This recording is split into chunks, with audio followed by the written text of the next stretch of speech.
Stretching 5.5 kilometers into the Arabian Gulf lies the most audacious engineering project the world has ever seen. Palm Jumeirah is so vast it can be seen from space. Built only from sand and rock, threatened by earthquakes, violent storms and erosion from the sea, it's remarkable that Palm Jumeirah exists at all. If God had wanted an island in the shape of a palm tree in the ocean, he'd have put one here. Engineers must race against time and battle constantly with the forces of nature. This is a megastructure they thought could never be built.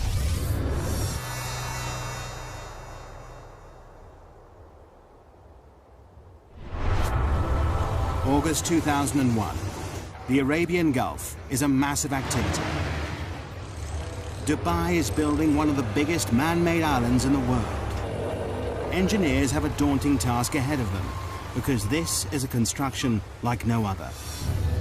All structures stand in defiance of nature. Most are built from concrete and steel, materials that are artificially strengthened.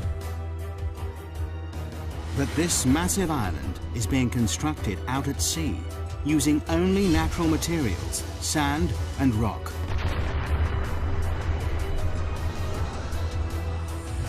And both start eroding the moment they hit the water. For project manager Bob Berger, it's a daunting task.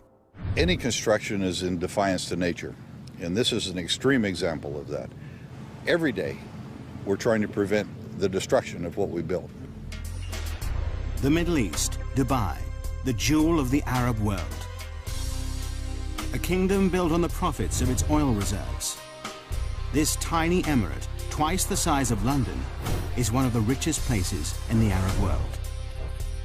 But it hasn't always been like this. 50 years ago, Dubai was a trading town built on a creek. Over half a century later, it's been transformed. Now it's famous for gold, trade, and oil. But there's a problem on the horizon. By 2016, the oil will have run out. It'll mean disaster for the economy. Dubai must find a new source of income. The Crown Prince, Sheikh Mohammed bin Rashid Al Maktoum, has a $2 billion plan to save his country. He's ordered his kingdom to transform itself into the world's #1 luxury tourist destination. And the Crown Prince has a history of getting what he wants. To put Dubai on the map, he's already built one of the most luxurious hotels in the world, the Burj Al Arab, created top-class golf and race courses, and is planning the world's tallest building. But now, the Crown Prince's big idea is mass tourism. Dubai seems the perfect spot. It offers sun almost every day of the year, glorious beaches and azure seas. 5 million tourists visit here annually. Now they want to triple this to 15 million. But there's a problem. The coastline is a mere 72 kilometers long. Not enough space for all these extra people. But how do you make your coastline longer? The Crown Prince's plan is to build a massive island, and he wants it done by 2006. This daunting task falls to Sultan Ahmed bin Sulayem. Starting with a blank piece of paper, he draws a circular island. He's delighted. It increases the coastline by 7 kilometers. But for the Crown Prince, it's nowhere near enough. He looked at it was a circular island, which gave us about 7 kilometers of beaches. And he said, why not 70 kilometers? It's back to the drawing board. This time, the Crown Prince works on the design himself, pulling it about to increase the beachfront. Nothing seems right. But then he comes up with an audacious plan. What better for a paradise island than the shape of a palm tree? 5.5 kilometers across, it increases the coastline by a whopping 56 kilometers, 9 times more beachfront than the circular island. But no one has ever built an island this size and shape before. When I first heard of this project, I couldn't believe it. I thought it's incredible. The extraordinary plan is to build a city at sea. The palm will be covered with luxury villas, shopping malls, and restaurants. The crescent-shaped breakwater, linked to the palm by a tunnel, will hold 22 hotels. The easiest way to build such a massive structure at sea is to use concrete and steel. But this doesn't fit with the Crown Prince's plans. His idea creates an added challenge. To blend in with its surroundings, the island must be made entirely from natural materials. The palm-shaped island will only be made from sand, 94 million cubic meters of it.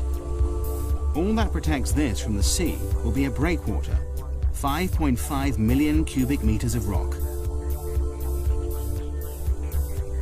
Together, there's enough sand and rock to build a 2.5 meter high wall circling the entire world.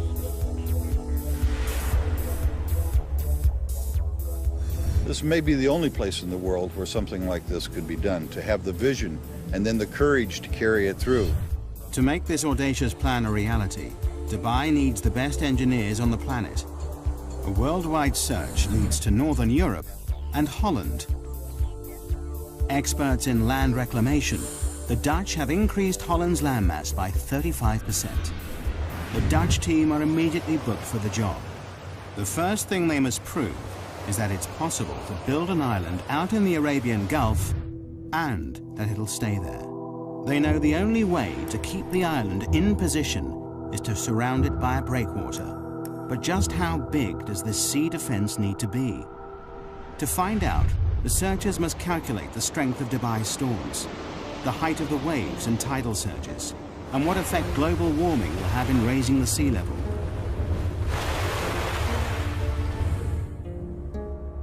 The biggest fear for all coastal engineers are massive freak waves. These waves build up over long distances, pushed by persistent winds and large currents. They destroy nearly everything in their path. But the island builders are lucky. The research team has worked out that the Arabian Gulf is the perfect place to build this megastructure. On average, the Gulf is only 30 meters deep, and it's only 160 kilometers wide. It's too short and too shallow for catastrophic waves to build up. But the team know they will get Shamal storms.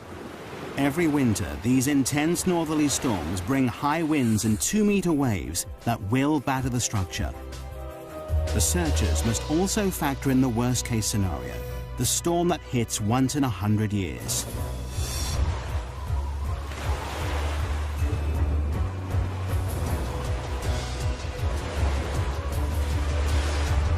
The team do the final calculations.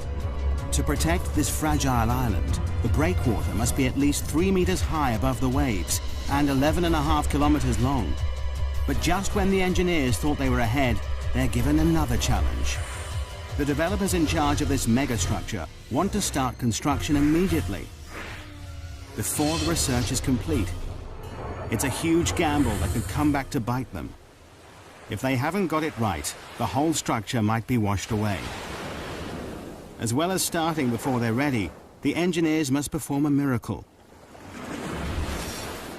Normally, a project like this would take 15 years to build, but they must do it in 5. Before work can begin, the engineers must first work out just where this awesome creation should be built. The job falls to one man, project manager Bob Berger. Of course, one of the problems we have working in the sea is that there's no place to put stakes. Don't know where this project is going to go.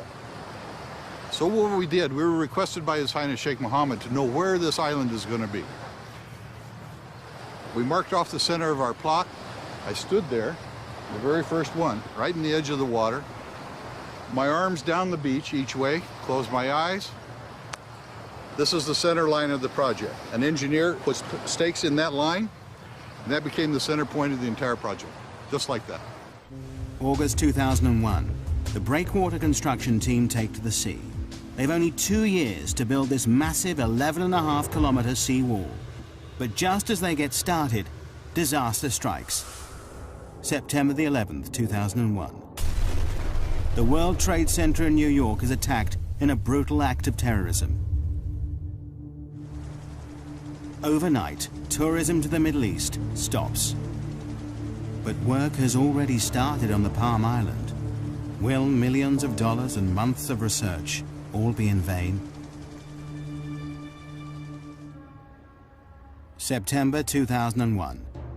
In the wake of terrorist attacks in the United States, travel abroad halts abruptly. Fear and panic spread. People are too frightened to travel, particularly to the Middle East. It could have disastrous consequences for Dubai's ambitious plans. Work has already begun on building one of the biggest man-made structures in the world. A giant palm-shaped island that'll transform Dubai into a world-class holiday destination. The massive 11.5-kilometer breakwater is under construction. Both the breakwater team and the Palm Island team are assembled to make the dream a reality. But 9/11 throws the plans into turmoil. The 1,200 foreign engineers fear their lives could be in danger.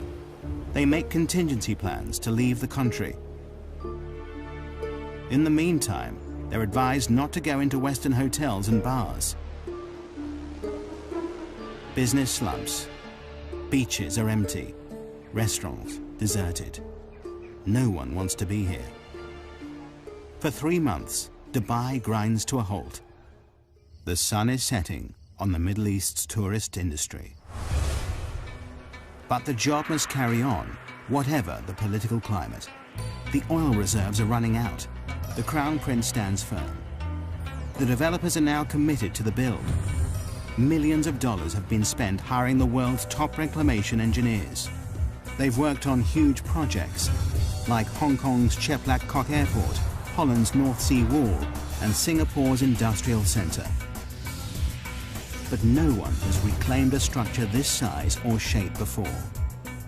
By November 2001, the race to build this megastructure is really underway.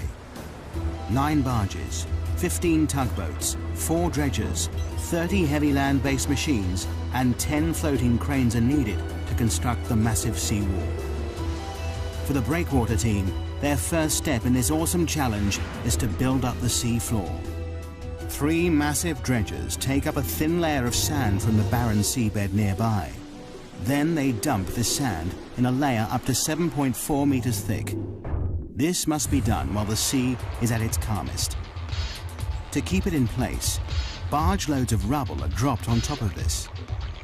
This bed of rock will raise the breakwater from 4 meters below sea level to 3 meters above.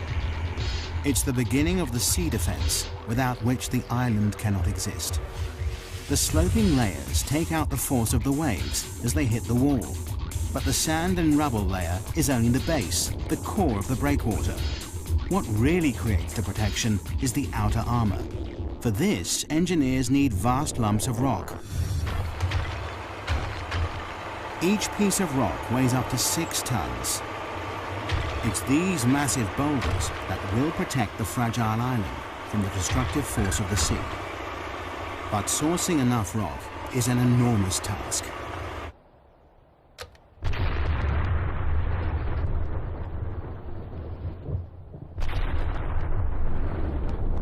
Excavation teams spring into action in 16 quarries across the United Arab Emirates. The 11.5-kilometer breakwater needs a lot of rock. 5.5 million cubic meters of the stuff, enough to build 2 Egyptian pyramids.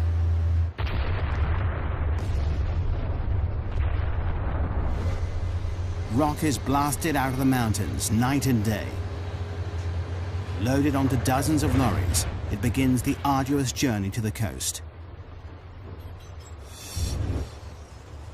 Here, the rocks are immediately piled onto barges and shipped straight to the construction site. It takes less than 24 hours for each rock to travel from quarry to breakwater. 24/7, this floating conveyor belt delivers up to 40,000 tons of rock per day, nearly the same weight as 2 aircraft carriers. The density, size, strength, and permeability of each boulder is crucial. This stone wall must last for centuries. There's no concrete or steel holding these rocks in place. These vast boulders are not just dumped in position, Graded by size and weight, it's the sheer volume that keeps them here. Positioned by cranes, each rock must interlock with the next to withstand the full force of the sea. Constant checks are needed to ensure the breakwater is in the right place and the rocks are stable. The only sure way to do this is to send in divers to pinpoint and check every meter of it. Nothing about this megastructure is left to chance. Any movement could cause the rock to crack and the wall to disintegrate, leaving the whole project vulnerable. A detailed study of the breakwater rocks below the water is noted. Divers are looking for signs of fatigue on these 6-ton boulders. Their fear is that some will have splintered or been knocked out of place by strong waves when they were put here. Every 27 meters, a diver surfaces to record the location of the rocks they're checking. The reading is taken from a man based on land, but so far this section of the breakwater stands firm. January 2002. 6 months after work began, a large section of breakwater stands proud 4.5 kilometers out at sea. For everyone involved, it's an exciting time as the dream becomes reality. When the first breakwater came up, of course, we all went out there. We had to stand on it. This tiny little precipice of rock in the middle of the ocean, and look back at Dubai and say that this is the beginnings of our job. It's a momentous achievement for the team, but there's still over 10 kilometers of this vast sea wall to build. The engineers are jubilant, but their happiness is short-lived. Winter is closing in. With a schedule of only 2 years to complete the breakwater, the last thing anyone needs is a delay. Winter in the Middle East brings shamals, great storms with winds of up to 56 kilometers per hour. Wind shifts are sudden, whipping up the sea, bringing torrential rain, violent thunderstorms, or blinding dust storms. On land, little can move. Out at sea, things are even worse. Massive waves batter the boats that need dead calm water to place the sand and rock with pinpoint accuracy. We had to seek shelter in the very little shelter that we had built. Engineers planned for the bad weather, but the storms of March 2002 are worse than they feared. Everybody crowding around trying to protect themselves from the storms. The boats find shelter, but more worryingly, will the breakwater hold? It's a nail-biting time. Over the next 3 weeks, the storms are relentless. All the engineers can do is watch and wait. The breakwater stands firm, but the schedule is slipping. The construction team is 3 weeks behind, and the pressure is immense. Every second counts. It's vital that the fragile sand island has protection. Only when a 550-meter-long section of breakwater is built can the Palm Island begin to rise above the sea. But the schedule is desperately tight. The entire megastructure must be complete by 2006. They have 2.5 years to create the island and breakwater, and just 2 years to build the city on it. The only way to meet the deadline is for both the breakwater and the island to be built at the same time. It's not an ideal situation. It will mean that throughout the build, the Palm Island will have the bare minimum of protection from the sea. But the engineers have no choice. The deadline is set. While the second team building the island wait for the protective breakwater to be built, they keep ahead of schedule by laying the sand foundations below sea level. But now, 8 months after construction began, they are desperate to break the surface. Finally, April 2002, the first 550-meter section of the breakwater rises 3 meters above the sea. At last, the builders of the Palm can step up the action and bring the island above sea level for the first time. To complete this massive island, Team 2 has the awesome task of finding 94 million cubic meters of sand to create their island, enough to cover the whole of Manhattan 1 meter deep. It's an enormous job in itself, but finding the right sand is an added headache. Dubai has more sand than it could ever need. But there's a problem. Desert sand is the wrong material for the job. It's too fine. The particles won't cling together. It means that the vast sand island would simply wash away. The engineers must look elsewhere.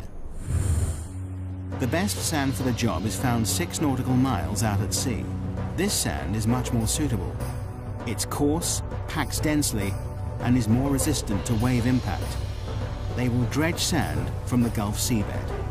And there is an added benefit. The dredgers will spend less time transporting the material to the construction site.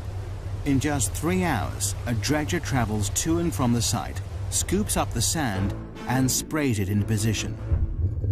It works a 5 square kilometer area, dredging up the top meter of the sea floor. It takes less than an hour to fill the 8,000-ton tank with sand. The sand is then pumped through a pipe and sprayed into place at 10 meters per second, enough to fill an Olympic swimming pool in 4 minutes. The process is called rainbowing. The island construction team work round the clock to keep to the tight schedule.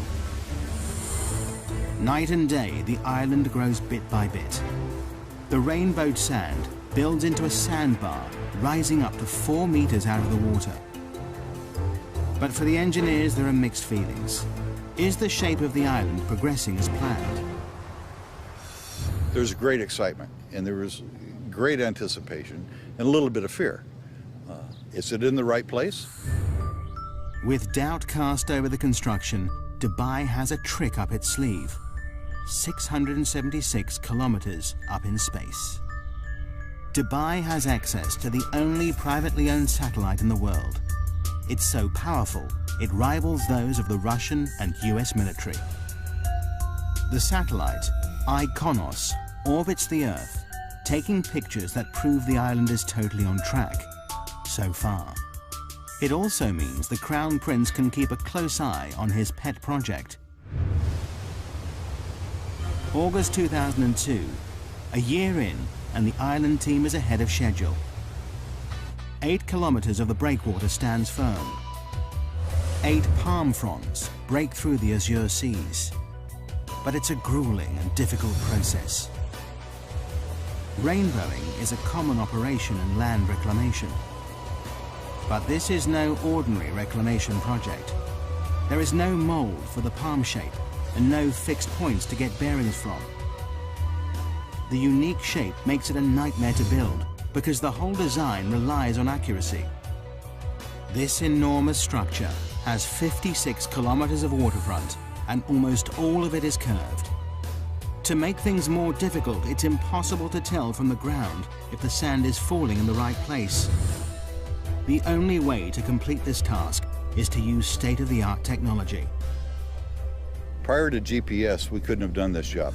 There are only 2 straight lines in this project. All the rest of them are curved. It's all down to a team of 5 men who walk the perimeter of the island every day as it takes shape. It's grueling work. Summer temperatures reach a searing 48 degrees Celsius. Humidity hits 95%. With heavy packs strapped to their backs, these mobile receivers create a grid reference for the island. Receiving signals from space and a fixed position on land, the height and position of the sandbars is recorded. With these coordinates, dredgers can sail into the exact position and rainbow the sand with pinpoint accuracy.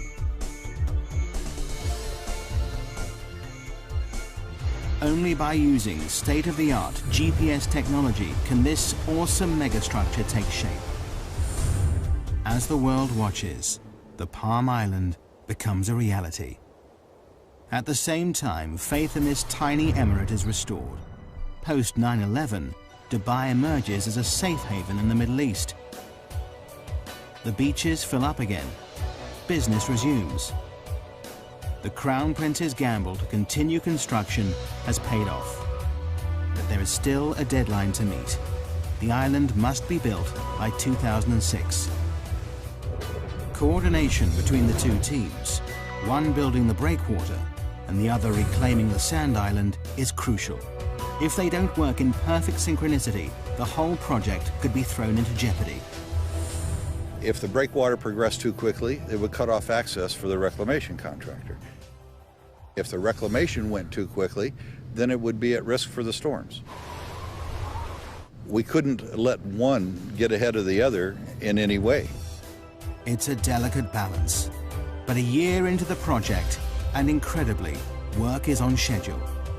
Against all odds, the Palm Island rises above the waves, protected by the ever-increasing sea wall. It's a symbol of engineering achievement, but the engineers' biggest challenge is still to come: how to make the island safe to build on.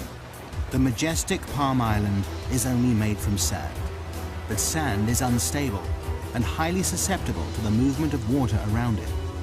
It also takes time to settle before it's strong enough to build on.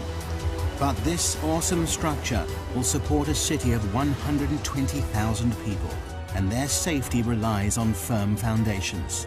This massive sand island must be made rock solid. But how?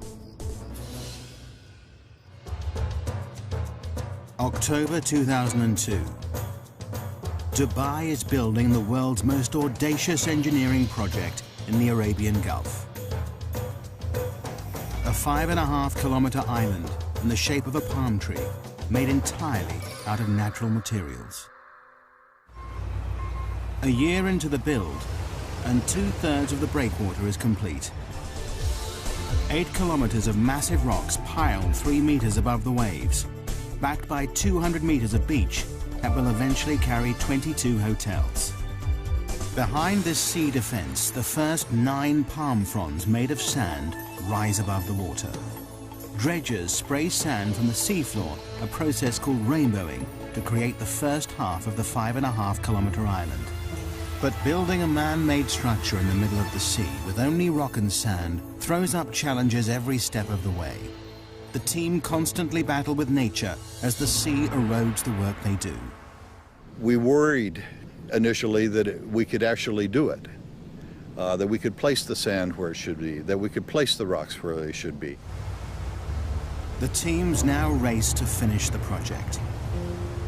But then the engineers discover a problem that could put the whole project in jeopardy. The decision to start construction before completing the research has finally caught up with them. Coming in or going out. The sea is not circulating around this massive megastructure as they planned. The tides are not flushing the system properly. Clean water is not moving fast enough round the inner waterway. The water is in serious danger of becoming stagnant. People have paid millions for a piece of this paradise island. Green, fetid water is not going to work. A solution must be found, and fast. Changes must be made to the design. But all the time, the Palm Island is taking shape to the original plan. Further tests are run on the computer. Luckily, the solution is found just in time, and it's simple. The seawall must have 2 breaks in it. 2 4-lane bridges link the sections of the breakwater. These 2 openings mean enough fresh-flowing water can get into the system. Twice a day, the tide enters the structure, pushing clean water around the fronds. Over 2 weeks, the entire waterway is replenished. But there is always a fear it may return. Environmentalists now test the water every day to check that the system is working. The return of algae and stagnant water is something they can't allow. With the water quality assured, the project is back on track. Teams race to finish the structure. 7 dredgers rainbow the sand, creating the last few palm fronds. Floating cranes lift the final rocks into place. By August 2003, the breakwater is complete. An awesome 5.5 million cubic meters of rock now holds back the full force of the sea. 2 months later, in October, the island reclamation is finished. 94 million cubic meters of sand have been pumped into the Arabian Gulf to create the perfect palm shape. In just over 2 years, the Palm Island has finally risen from the sea. The deadline has been met just on time, and phase 1 of this monumental engineering challenge has been accomplished. There is still a very long way to go. Phase 1 is only the completion of the foundations. Now to fulfill the Crown Prince's dream. 4,500 houses and apartments, hotels and shopping malls must be built along the waterfront. This sand island must support an entire city. But here lies the next major problem. Sand is not easy to build on. Because the sand has been sprayed into position, it's loose and uncompacted. We get the material for the islands dredged from the seabed, which means that all the fine materials are already cleansed from the sands. You can drive on it within a couple hours after you reclaim it. However, it's not satisfactory to build on. But a strong base is vital to support this city at sea. Before construction can start, engineers must find a way to compact the sand to make it firm. In theory, the idea is simple. All we have to do then is compress the top layer. As you can see, when you press down, very little displacement, except straight down, nothing to the side. That gives us a firm surface to build on. But in reality, the engineers are working with an area spread over 5 square kilometers. Over time, the sand will compact naturally, but this will take years. And time is something the engineers don't have. Construction of the infrastructure must start immediately. As if the schedule wasn't pressure enough, there is another, more important reason why the foundations of the city must be made extra strong. Dubai sits just on the edge of a major earthquake zone. Bam, Iran, north of the Arabian Gulf. 5:26 a.m., 26th of December 2003. The town is hit by a quake measuring a massive 6.6 on the Richter scale. In minutes, 60% of the buildings are leveled. 43,000 are dead. 20,000 injured, and 60,000 are homeless. Following this, multiple quakes hit Dubai 480 kilometers across the Arabian Gulf. It's a wake-up call to the Palm Island project. If the epicenter hit Dubai, it could spell disaster. Should an earthquake come through the area, the sand might lose its cohesiveness down deep. The reclamation process piles sand one grain upon another. If we put the ocean around it, you see the island. However, the lateral forces of an earthquake can make the island disappear. This terrifying phenomenon is called liquefaction. It happens when a quake shakes the Earth's surface, causing sand particles to move. As the sand compacts, it pushes the water between the particles upwards, making the ground liquefy.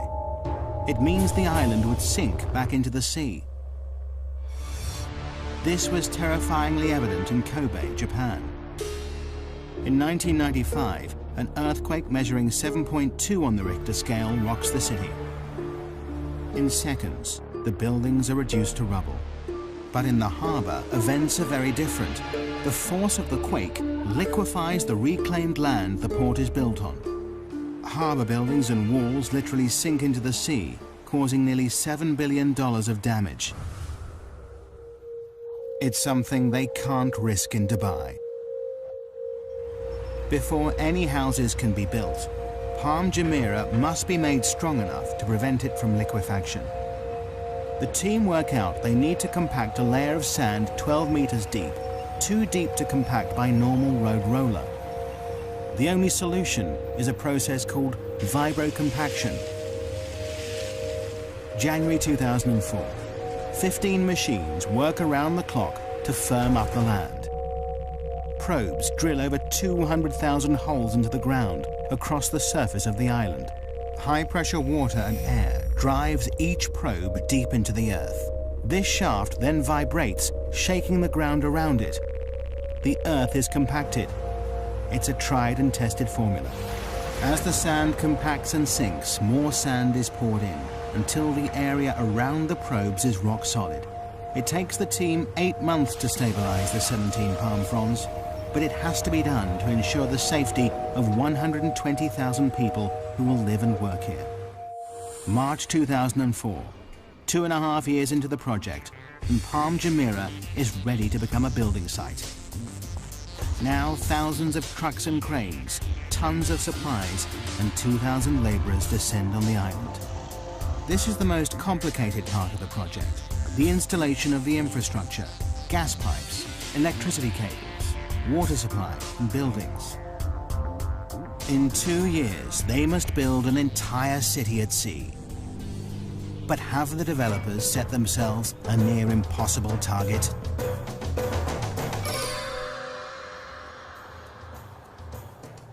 January 2005. One of the world's biggest man-made structures has reached a critical stage. After 2 years, the island foundations rise out of the sea. Now engineers turn their attention from sand and rock to concrete, glass and steel. They're building an entire city out at sea in just 2 years. Nothing like this has ever been attempted before. For project manager Scott Hutchinson, building the apartments is a massive logistical nightmare. I've probably worked on 3 or 4 other billion-dollar projects before, but this is without a doubt the biggest and the most complex that I've ever seen. And I can't imagine other projects being any more complex than this. 850 buses ferry the 40,000-strong Asian workforce on and off the island in 2 12-hour shifts. They'll work in grueling temperatures of up to 48 degrees Celsius. As well as thousands of people, millions of tons of concrete and steel are shipped in from around the world and driven onto the Palm. 51 different contractors build houses, roads, canals, shopping centres, sewage plants, and each part of the jigsaw must meet the next perfectly. To stay on schedule, all the materials must arrive on site exactly on time, and they will go to any lengths if they don't. If material isn't showing up from overseas, you put somebody on the plane and fly the guy out there to get it done. You don't wait, you don't sort of react, you just get out there and try and be proactive, because otherwise a job this size never gets done. Supply is not the only problem. Installation of the utilities and pipelines is a massive headache. Miles and miles of gas and water pipelines need to be laid across many different parts of the construction site. Munir Haidar, head of the technical team, knows that on a job this size, a good plan is vital. It's not that there is no plan, there is a plan, but you have to monitor and adjust this plan on a daily basis because it changes every day. Since the island's launch in 2001, it's changed beyond recognition. Originally, Palm Jumeirah was designed to house and service 60,000 people. But by 2004, developers realized the public loved the idea so much, they doubled the capacity. Everybody's changing their requirements, and you have to learn to react very quickly to that. And in Dubai, things move quickly. The pressure is on. Incredibly, when the Palm was first released to the public, all the houses sold in 3 days. The most expensive go for $1.2 million. David Beckham and the England football team are amongst the owners. Now, 3 years on, the residents want to move in. There are over 1,800 villas to build on the palm fronds, enough to stretch the Champs-Élysées in Paris 14 times. The delivery date looms nearer, and many of the houses are still at ground level. The schedule is slipping, but the Crown Prince has promised the world a luxury location by 2006. The deadline must be met. To add to the pressure, the design of the palm trunk gets more elaborate every year. This 1.6-kilometer stretch will carry at least 8,000 villa and apartment complexes, 220 shopping malls and restaurants, and the developers are still threatening more. A new plan is the 36-story Palm Tower, more space for shops, restaurants, and 450 deluxe apartments. But all this extra development comes at a price. The deadline for the trunk has slipped to 2008. Well, I guess one of the best parts about it is that when you get frustrated of all the challenges and the paperwork and the meetings and everything that goes with building a project like this, you come outside, you see the sunset, you see the sea, and you really realize not only is it an amazing project, but it's an amazing setting. But this awesome setting creates hidden problems for the engineers. With Phase 1 complete, the island reclaimed, the Palm now faces its biggest enemy, the environment. Nature will permanently try to destroy anything built in its way. The bigger the megastructure, the bigger the problem. From the start of construction, there has been one issue engineers know they will face: the problem of erosion. All beaches are constantly affected by waves, but with a man-made island, the problem is exaggerated. These beaches are not naturally replenished with sand by the sea. If nature won't do it, someone has to. Otherwise, the whole island will be washed away. Only now the island is complete can they see the full extent of the problem. Engineers have studied every meter of the Palm's 56-kilometer coastline, analyzing the effect the waves have on its shape. The results show the sand is gradually being washed away in some places and built up further along the structure. Left unchecked, the beaches will no longer be straight, and Paradise Island will fail. But the engineers are confident that through constant maintenance, they can keep the intricate palm shape. Just when the developers think they've cracked the problem, an even bigger dilemma rears its head. Beach erosion is also affecting the Dubai coastline on a much bigger scale. Dubai is famous for its beautiful beaches. Could the success of the megastructure cause the mainland's downfall? Normally, the currents evenly push the sand along the coastline, keeping the beach straight. By building a massive structure so close to the shoreline, wave movement in the area has altered. The current is changing the shape of the coastline. In some places, sand is deposited, extending the beaches out to sea. In others, the beach is eroded away. And initial research shows some worrying facts. In some places, the shoreline could be eroded by 5 to 10 meters per year. Eventually, it could destroy mainland resorts, property, and roads. In time, the coastline will settle down. Nature and the structure will learn to live with each other. But this may take years. In the meantime, the developers have bought a dredger. This will suck up the sand where it is built up along the coast and deposit it in the areas suffering from erosion, returning the coastline to its original shape. Dubai's beaches are safe, for now. The engineers are constantly working out how to tame nature's forces. The erosion problem is under control. But the threat to the project doesn't just come from the surface of the sea. They now face a new dilemma beneath the waves. How has this awesome megastructure impacted on the ecology of the area?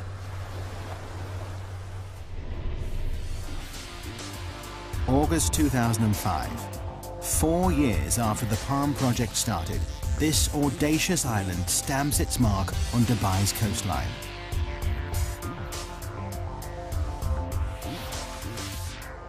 This was the first step, a big step, in putting Dubai on the map. But by pushing into unknown territory, building structures never built before, engineers face new problems all the time. Since the Palm Island's conception, environmentalists have been convinced the building of this megastructure would destroy local marine life, ruining one of its greatest selling points, the azure seas it sits in. For the developers, it's a problem they're constantly watching. Every 6 weeks, divers check the waters. Fish and corals are monitored and measured. But fears that construction may have destroyed this underwater world appear unfounded so far. In fact, this megastructure seems to be having the opposite effect. Not only is the marine life unaffected by dredgers removing a meter-thick layer of sand, but the breakwater has created shelter for fish and is attracting new species into the area. Now the palm developers are turning this to their advantage. They plan to build the largest artificial reef in the world. In June 2004, 2 jet fighter planes were dropped to the seafloor for people to dive on. There are even plans to sink a red London double-decker bus. In true Dubai style, they'll create something from nothing to rival the reefs of Australia, the Red Sea, and the Maldives. Even before the palm is finished, the Crown Prince is inspired by its success. Now he wants 2 more islands, each bigger than the last. Palm Jebel Ali is 1 year into construction. It's twice the size of the first, nearly 8 kilometers in diameter. This is designed to be a tranquil island with 29 luxury hotels and an inner ring of water homes that spell out an Arabic poem scribed by the Crown Prince himself. Even bigger is Palm Dira. Work has just started on this whopping 14-kilometer-long island that will support 500,000 people. Although engineers have the confidence of knowing how to build these structures, they now have a more worrying problem: supply.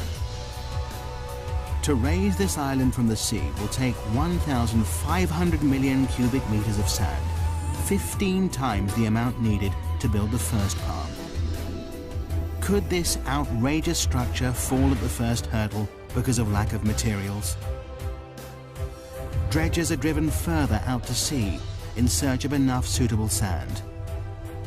But the engineers are confident that their goals are achievable. But just when they thought resources were stretched to the limit, the Crown Prince has the most outrageous idea of them all. To make Dubai the #1 tourist destination, he wants to build the world. 4 kilometers out at sea, hundreds of small islands are being constructed.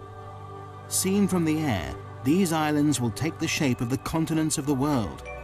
It's an even more complicated structure to build than the palm. This is not 1 island, but 300, and each one is different, varying in size from 5 acres to 20. The deadline for these exclusive private islands is 2007. Arizona, Wyoming, France and Australia are all up for sale. They cost anything from $6 to $36 million, and that's before anything is built on them. But creating the world takes land reclamation to the limit.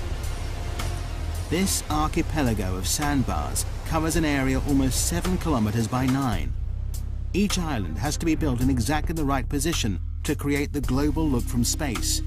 Any mistake, and the whole design will be ruined. The Palm Island put Dubai on the map. Now the world puts the map on Dubai. But have the developers gone too far? Will the demand for property keep up with the escalating build? Will the bubble burst?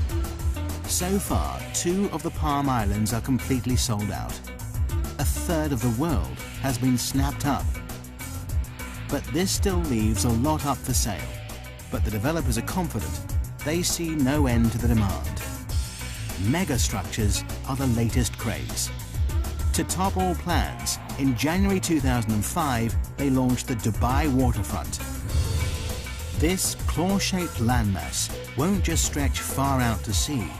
It will also create 75 kilometers of waterfront, stretching into the desert. Together, all these megastructures will extend the coastline of Dubai from 72 kilometers to a whopping 1,500, a 2,118% increase.